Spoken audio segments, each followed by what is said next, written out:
तर मित्रांनो, तुम्हाला असं वाटतं का की मनोज जरांगे पाटील यांनी जातीभेद जरा जास्त केलाय? पण नाही, चुकीचं आहे हे.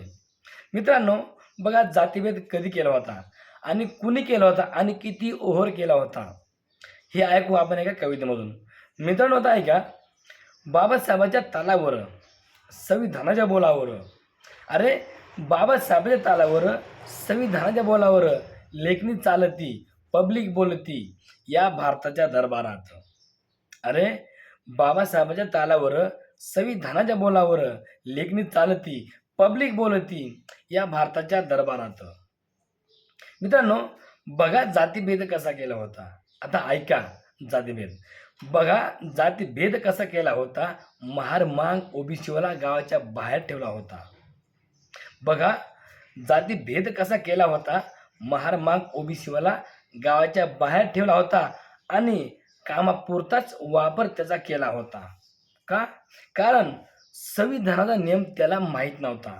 मग शिक्षण घेऊन पुढे येऊन बघा जातीला आणलं कसं वर. अरे शिक्षण घेऊन पुढे येऊन बघा जातीला आणलं कसं वर. मित्रांनो, बाबासाहेबांच्या तालावर, संविधानाच्या बोलावर, लेखणी चालती, पब्लिक बोलती, या भारताच्या दरबारात. बघा किती कठोर जातीभेद केला होता. आता पुढं ऐका मित्रांनो, आम्हा गरिबाची कधी कुठं किंमत नव्हती. आम्हा गरिबाची कधी कुठंच किंमत नव्हती. त्यांच्या लोकात बसा आम्हा मुभा नव्हती. बघा जातीभेद किती कठोर होता. बघा, आम्हा गरिबाची कधी कुठं किंमत नव्हती. त्यांच्या लोकात बसा आम्हा मुभाही नव्हती.